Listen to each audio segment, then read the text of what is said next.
You'll hear anyway.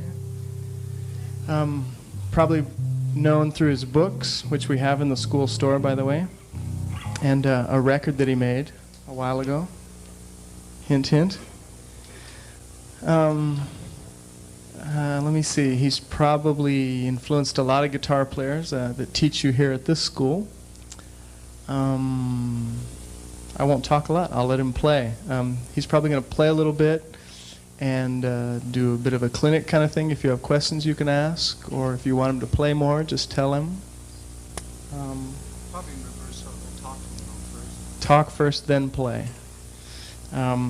I have just a personal suggestion for you. After you've seen the clinic, watch the video lots of times, because you'll see lots of things you didn't notice the first time.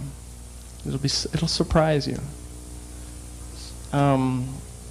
Just to give you an idea of Ted's wide appeal, I interviewed Steve Vai about a month ago, and he went wild when he heard Ted Greene was going to come here. He couldn't make it tonight because he's out of town or something, but excited about it. Better things to do. I don't know. Okay, give Ted Greene a warm welcome, please.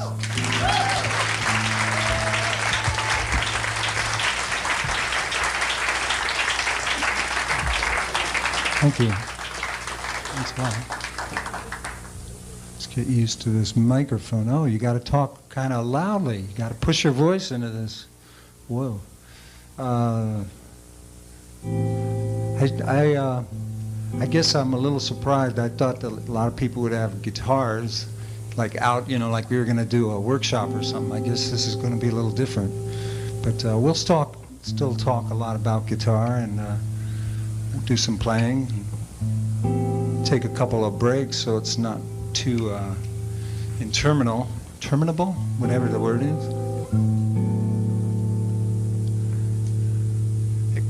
Kirk? Will this mic pick up if I'm about back in this range, you think? Is it going to get some signal? Good.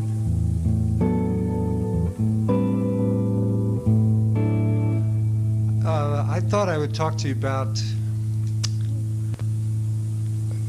keys first, like what it means to be in a key. Because people come to me for instructions sometimes, and they say, yeah, I'm working on my modes. It's interesting that they use the word my modes, and we talk about it, they'll say, oh yeah, I'm working on Dorian or something, and I say, what is that? And it's like the 2 chord of a major scale. And I say, oh, okay, why are you working on that? And they say, well, they think they're supposed to. And I say, well, that's fine. Why is it a mode? And then we go round and round for a while usually, and find out it's just a sound. Just like every kind of key that you can play in is just an equal partner in the harmonic rainbow. And I was like, this is Dorian to me. This is one shade of Dorian.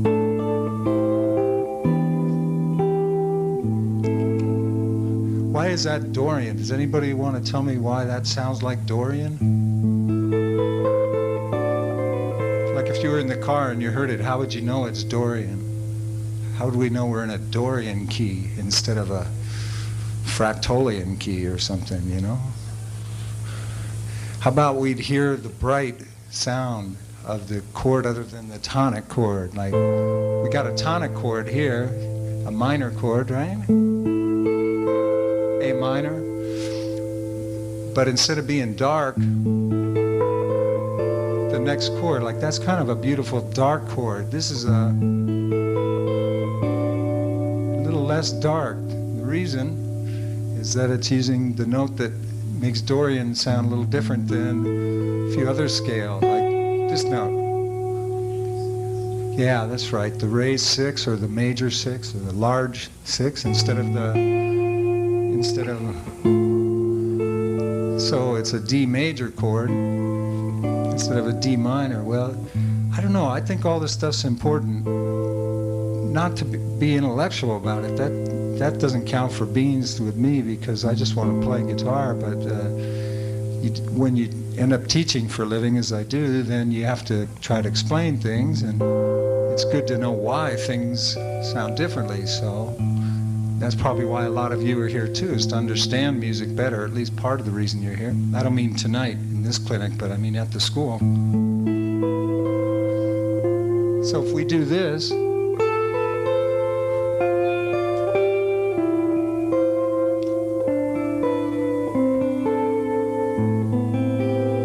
what kind of key are we in now? How about Aeolian? Because we have that.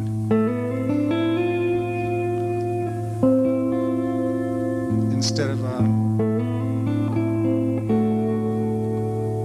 that stuff is really good for shading differences.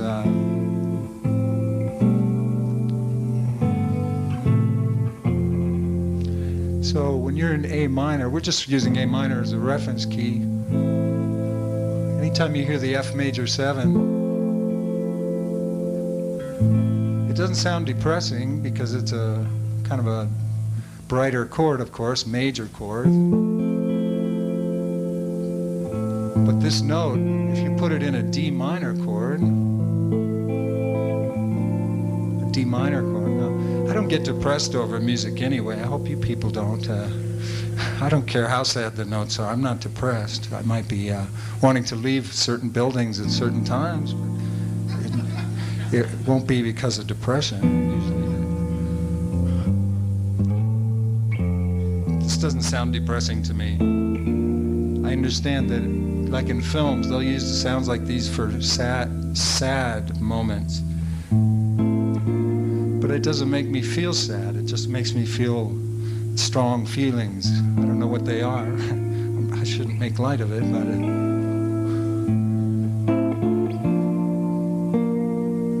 this is supposed to be a sad note, a real sad note. We're not talking in the Branford Marsalis, as in, boy, that's sad, man.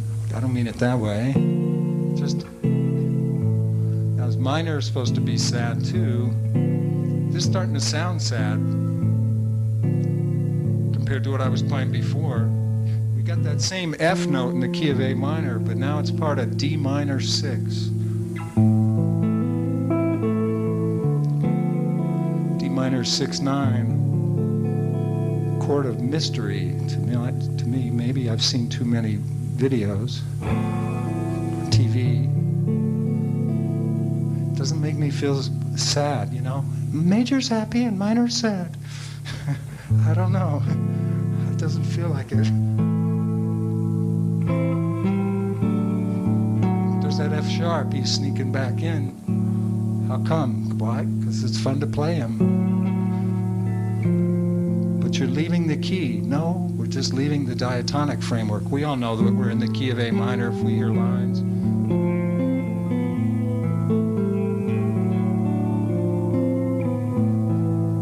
It's just all part of A minor, it's no problem.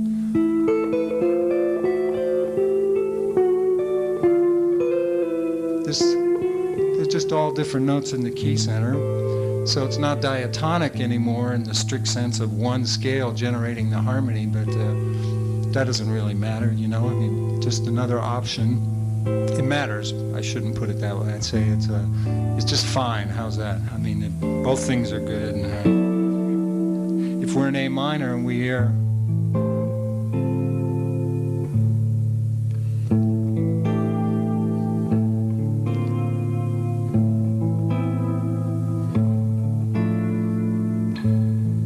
kind of on the dark side, not meaning bad, again, just darker compared to, there's that note again, it really jumps out how much difference happens when you play. Now let's talk about what we used to call Oliver Nelson voicings years ago, because he was one of the first cats to kind of put them in records and stuff. He would voice horns like in 4 parts, real close together, but he would use hip chords. He wouldn't just play straight colors like dominant 7s and stuff too much. boy, you can speak a lot of stuff about close harmony chords, but just for the moment, for an A minor, if you vamp to a chord like this, our ears say that we're in the key still. We're just on like a 5 chord. I think many of you know that just by hearing it. Now, the one note that we'd be real surprised to be playing in A minor at that moment, I would think would be what? If we're really in A minor. Anybody? C sharp, right, but here that baby is. She's hiding here because she likes to get in from out of the cold and join the party. She's there.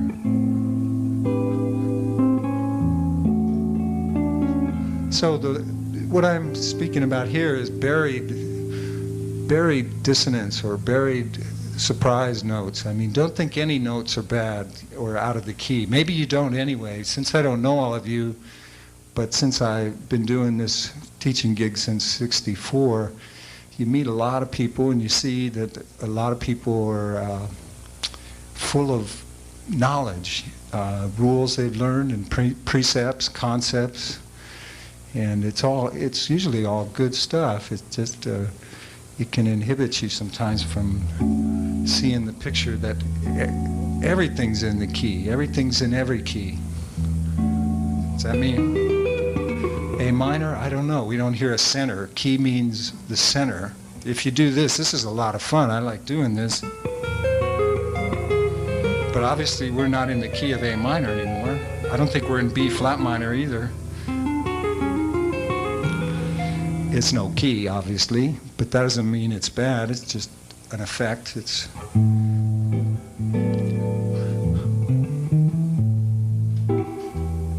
There's that chord with the C sharp in it.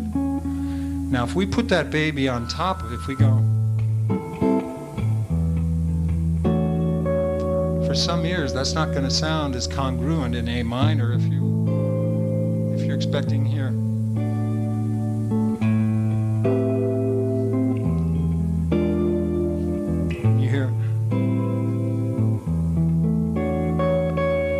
On how you hear. I've gotten used to it, but if this note troubles you, or if any note, that what I'm trying to convey here and not doing the most concise job of is, if any note troubles you in any kind of key, bury it inside the chord, you know?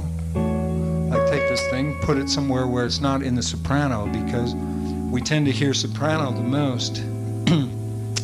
I don't know if anybody's noticed the trend in the last, I don't know, let's say 15 years to add 11 chords. Add 11 chords. They're like all over the place now, you know, candy bar commercials, unmentionables, just everywhere, you know? I mean, used to be you couldn't play those notes together, you know? Certainly producers didn't like it. We all like it now, I think. People like it now. I don't know if a lot of you know that in the old days, when this is how music sounded somewhat, they didn't even have yellow, I don't think, man. I mean, at one time, you know. There'd have to be truth to that, because in the caves, how would they, you know? But, I mean, way after caves, but way before Albert King, somewhere in the middle there was, you know, stuff like that. That was music.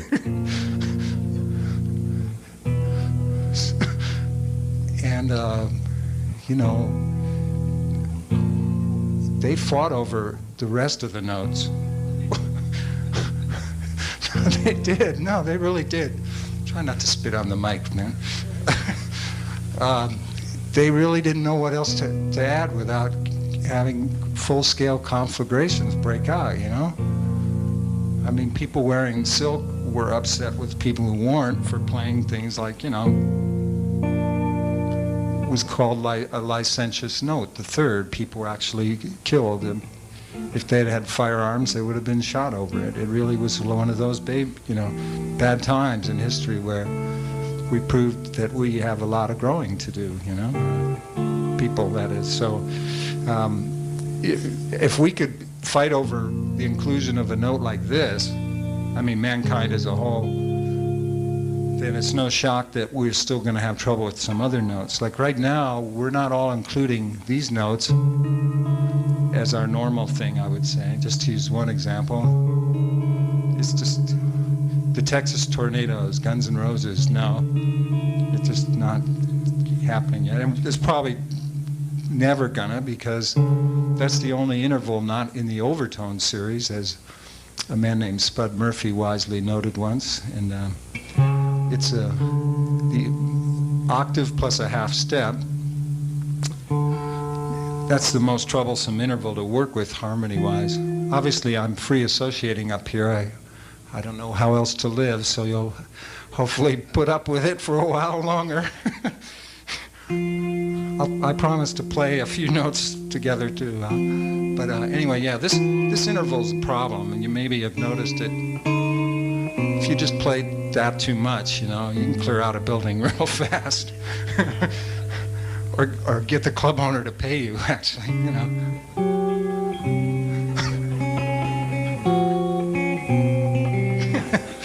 I don't think so. No. It's a funny interval. It needs help. This isn't supposed to be funny. I don't know why it's coming out that way, but it's fine. I'm having a good time, too. This doesn't sound right to most of us. We need to make it sound like functional harmony. If you play, you establish a key.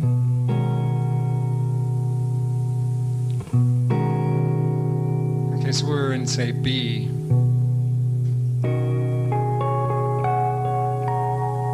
Yeah.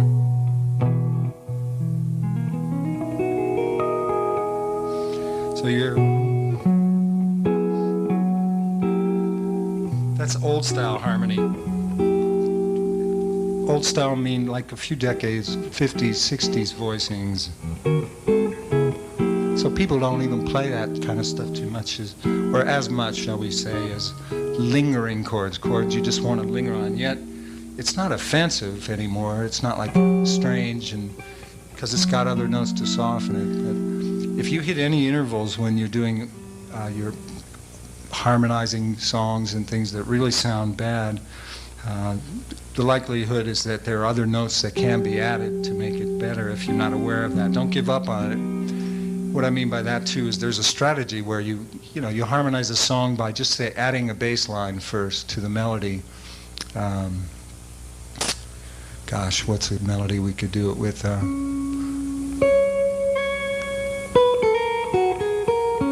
This is an old tune. We better not put it in that key for you people. How about F?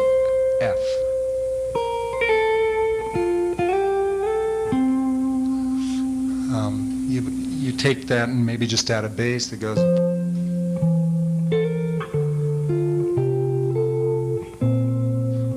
We're just walking down the key by doing that.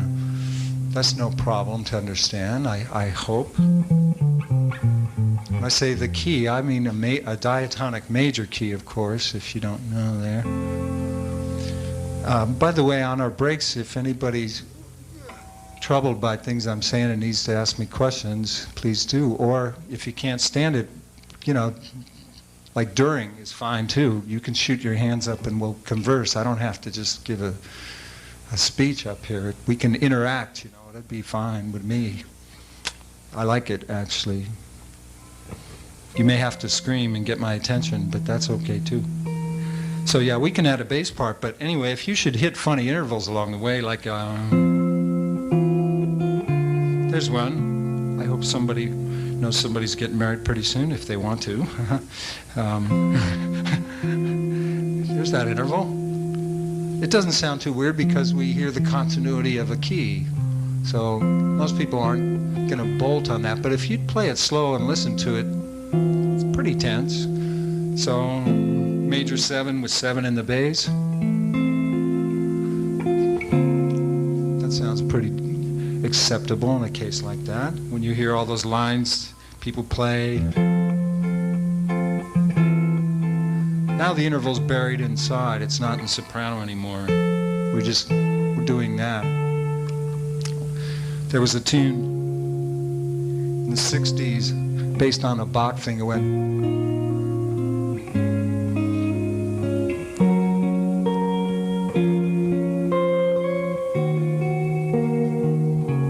something like that.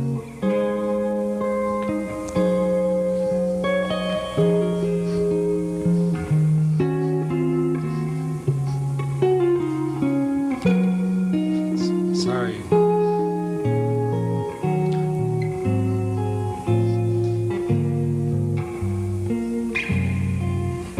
Something like that. Here's that major 7, 7 in the bass.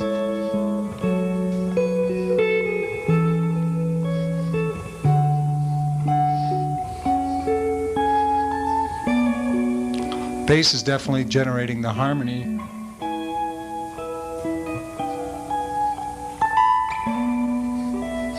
That's not the right chord.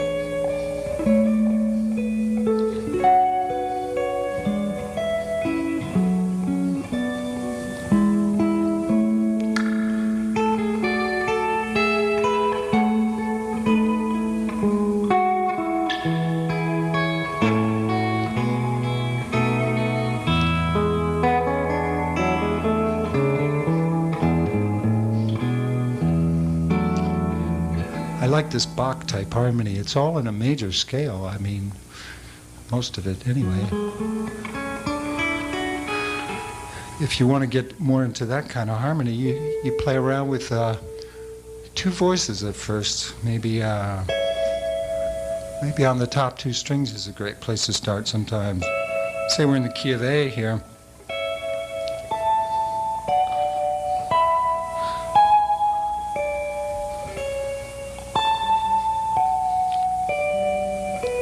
I'm just thinking of chords, implied chords. That's what Bach teaches us that. His music is about chord tones that are stitched together with either scale tones or chromatics, and the genius is that there are motifs binding it all together, themes in most cases. And that's a staggering thing, that he's got themes as well. But if somebody wrote in a similar style but didn't use actual themes, they could still get the effect of the harmonic environment of a Bach if they knew his harmonic vocabulary, if they just concentrated on chord tones and stitched them together in certain easy kind of ways, frankly. But to write that genius counterpoint and have themes too at the same time, that's another staggering thing. But when you hear themes like, not themes, pardon me, but chord tones like,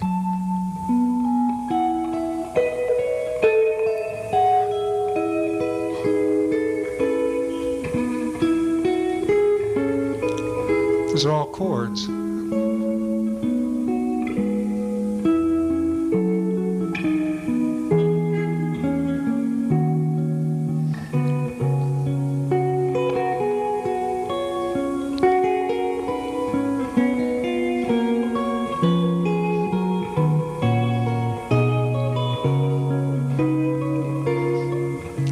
Gets into a kind of a neo-Baroque thing where sometimes I don't try to be totally authentic when I'm playing this music because A, I'm not capable of it. I just can't do it very well. Because I'm moving parallel fifths and stuff, you're not supposed to do that. And B, I just want to create that environment of that kind of harmony sometimes. A guy like Bach is a good place to start if you're looking to study a real deep level of diatonic harmony. Just again, where we began the discussion about keys generated by scales, the chords of scales. All these notes are right in the scale, but they imply chords. Yet there's little melodies in there.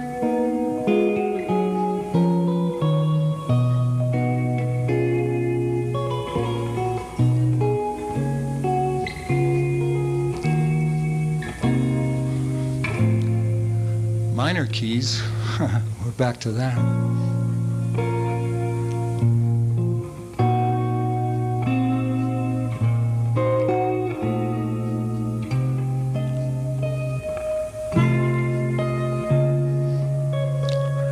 I'm just trying to improvise some stuff based on the basic chords of the key, which are the 1, 4, and 5. That's one of Bach's favorite tricks, is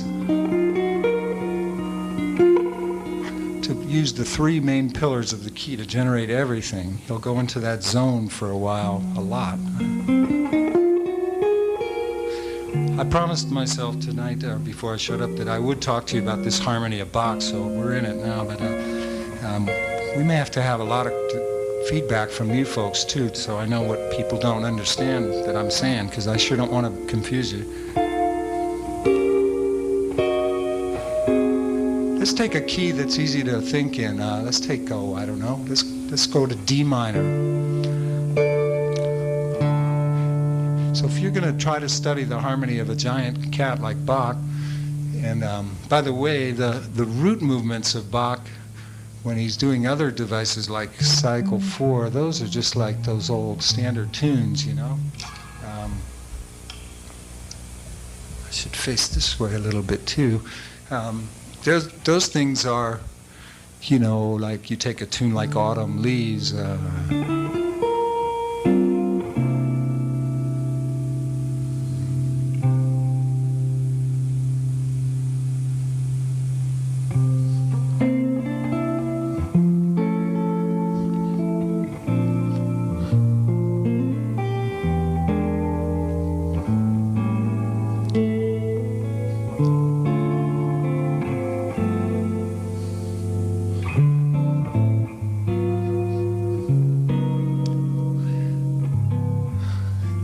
These kind of progressions, these things have been around for a long time.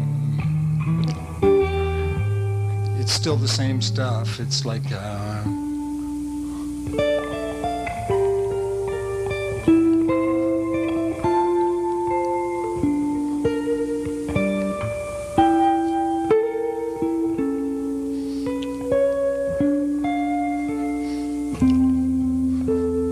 D7 leading into G minor.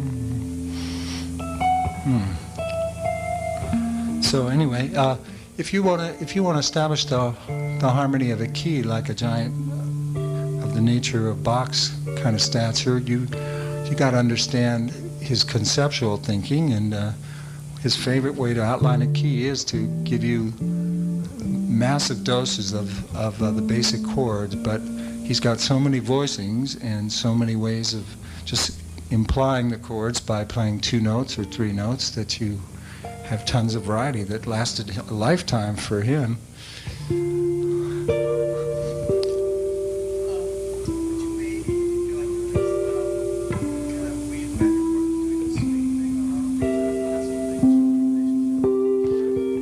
Don't think I can, but I'm sure going to give it a go, man. Since you asked, I like the challenge.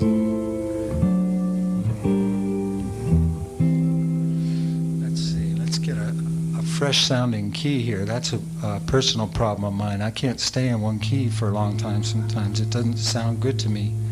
It starts to lose its charm. Hope it's not a sad commentary on the other areas of my life. Actually, we know the truth. I've lived in this body for 46 years. I know if that's true or not. It's yes and no. It's just a problem. We deal with it. It's not uncommon. That's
major key.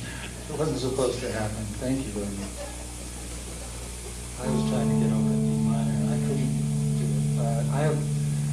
I don't think I mean, sometimes I get personal with these situations because I want you to know that you're not the only one feeling some of this. Like, I have a real problem with my fingers running the show a lot, and I think it's normal kind of guitaritis. You know, where you're actually trying to do something and you can't stop your fingers if you want to continue to be musical at that moment. You know, like you'll be trying to get somewhere into a certain key or something, and yet you don't want to stop playing, so you keep going, and pretty soon you're into something else, and you know that you still haven't lost sight of where you originally wanted to go, but damn if you're not going to get there, though, you know? I mean, you just, not in a few minutes anyway. I mean, I just couldn't get B minor to come out there at the end. It's possession? The man is possessed?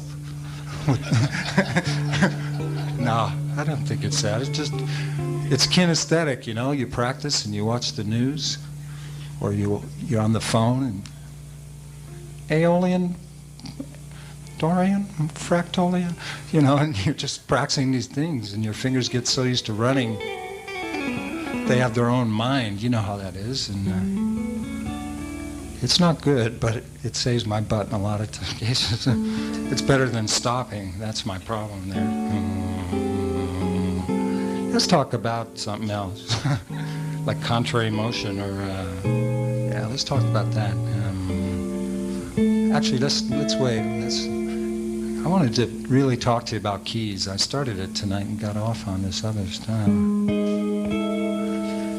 So I kind of line up this harmonic rainbow in my mind, and it's got different layers. One layer is an era thing, E-R-A, you know, like when stuff happened. You know, like surprisingly to some, maybe a lot of you notice this, the old sounds, I mean old, like really old stuff, or at least the Hollywood version of it. That stuff is like, you know, still, you know, mega rock, man. I mean, it's the power chords. So those perfect intervals that were so much running the show in the old days for centuries, they're coming back, you know. I mean, in the last 20 years, they've just charged forward, you know, the so-called power chord.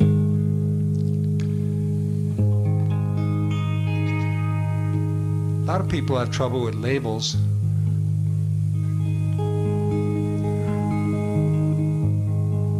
Look, Frank, he's playing jazz. Look, Frank, he's not playing jazz. Who knows? I don't know. How about he's tuning? That's all. He's just tuning. It's a good chord to tune to. We didn't start to play music yet because we don't have any rhythm or any melody, but we have just some color. If we go,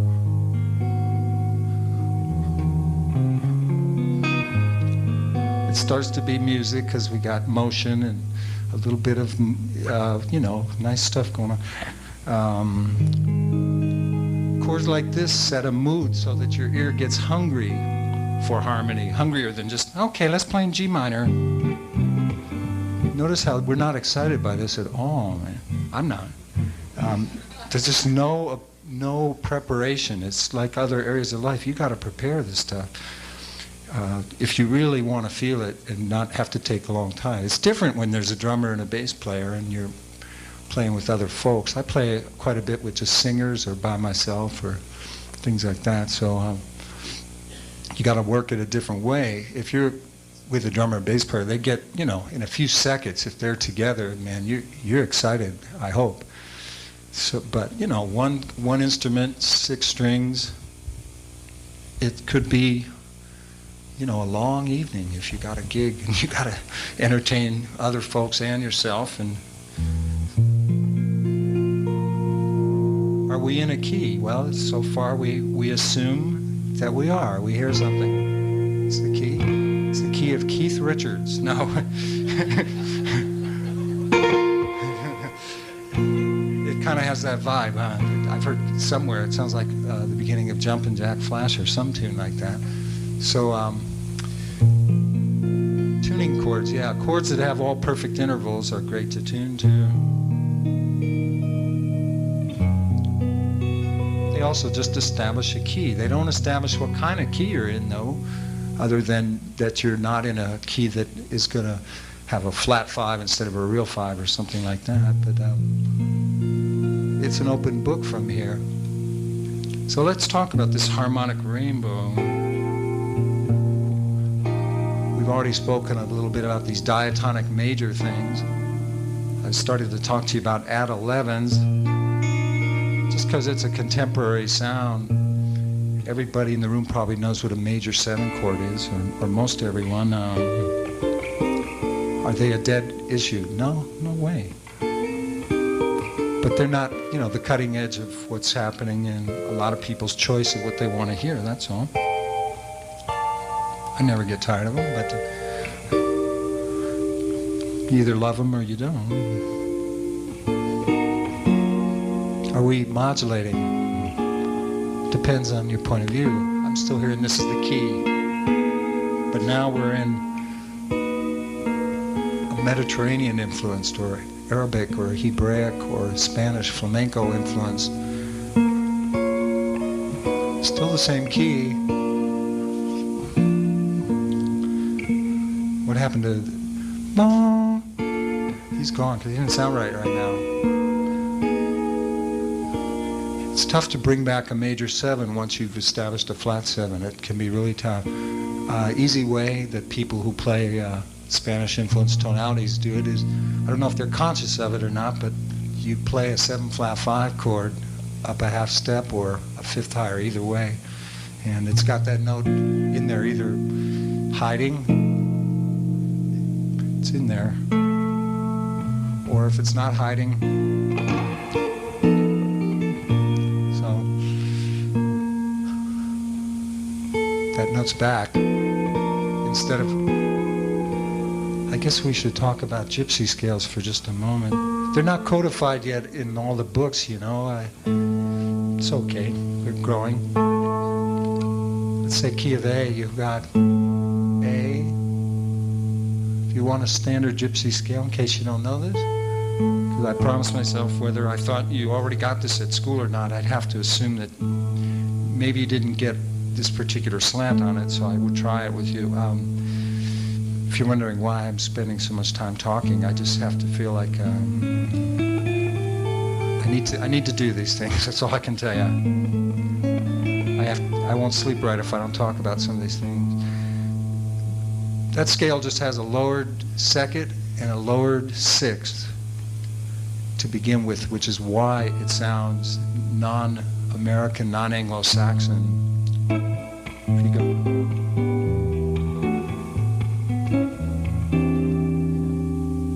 A scale like that, or harmony like that, is decidedly American.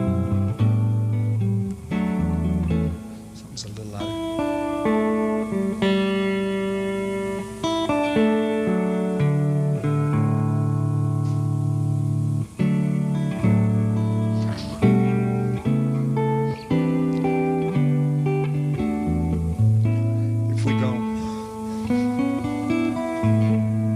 Suddenly you go, you notice that note. I hope you notice it. It's because it's what changes these American scales into something else. It's not the only note, it's this other note. But this note by itself won't do it, because say you're an A, you play an F chord,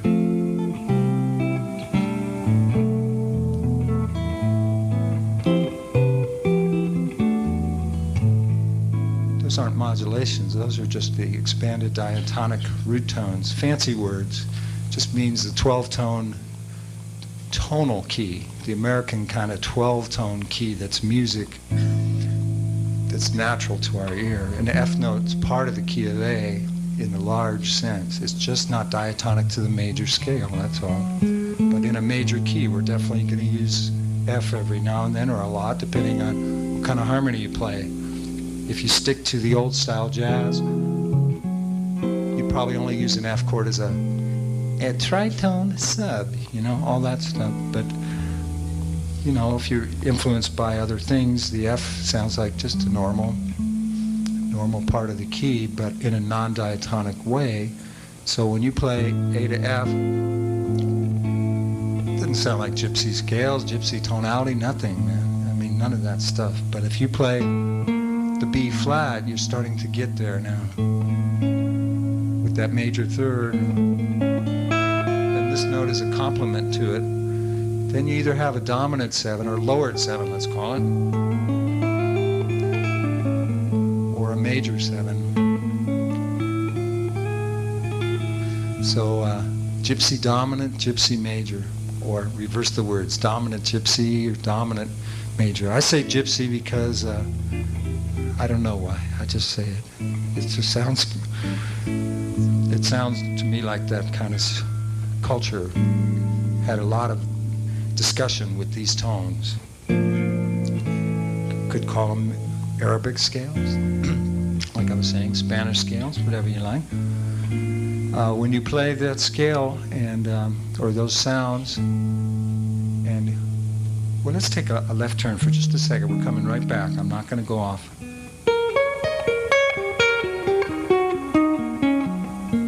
Those notes. Anybody, a single word, an adjective, what those notes sound like? Blues, thank you very much. They're a blue thing, you know, they're blue sounding. When you hear, especially this inflection between the blue third, which is higher than the minor third, it's a little bit higher. The major third. Blue third is just like the sharp 9 too, real similar. I mean, either way. But anyway, that's a cool little scale. That's a scale that just has a root and a sharp 9 and a third and a fifth and a flat 7. So it's like a blues scale where you kick the fourth down to the third, and you're then thereby using all the notes of a raised 9 chord. An altered dominant chord that we use as a tonic chord, by the way. I'm sure all of you are aware of that, but it is kind of disturbing to rule makers. Ooh. Altered chords are built from the 5, you know. Hey, they ain't always built from the 5, man. It's just a 1 chord. Right now, anyway. So you take that scale, those 5 notes, and just add in those 2 gypsy notes, half step. I didn't make clear before, they're a half step above the root and the fifth. So if we add these 2 notes into that scale, now we have it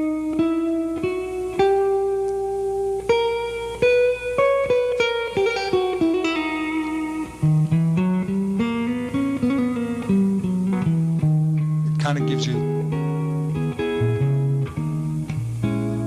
some of that kind of harmony, that kind of flamenco, semi-flamenco to the purists. I don't blame you. I'm kind of butchering this stuff, but you get the general flavor of it.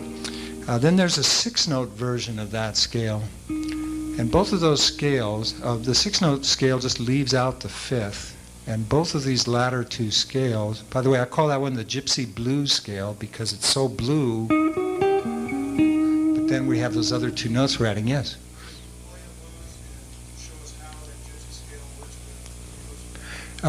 Be glad to. What we have to do is clarify one more little point. If you leave that fifth out, then this thing. We're all going to take a break real soon too. In a few minutes, I won't forget that we need to have an intermission here. Right now, it's wearing that other hat. It doesn't sound like a jazz scale, for instance. At least not to my ears, because of the kind of chords we're hearing. But if somebody's playing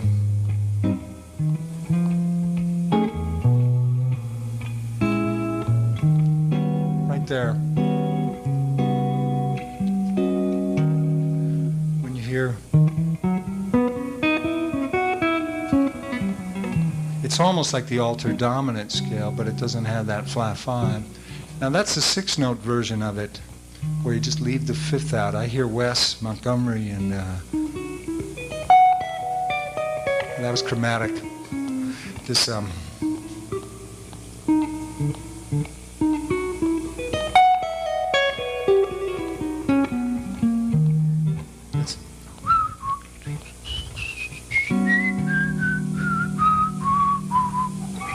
so in a blues, it just depends. Like right there.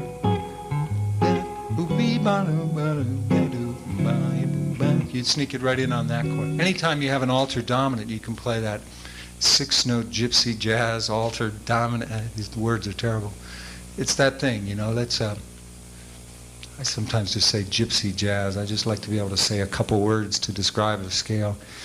We just don't have names yet for some of these scales. It's just, you know, harmonic minor. We all know what that means, which I can't seem to find a use for in jazz. If I'm playing over each chord and want it to sound ultra hip. I know all the books say, learn your harmonic minor. I love them, but they don't sound like jazz because of this.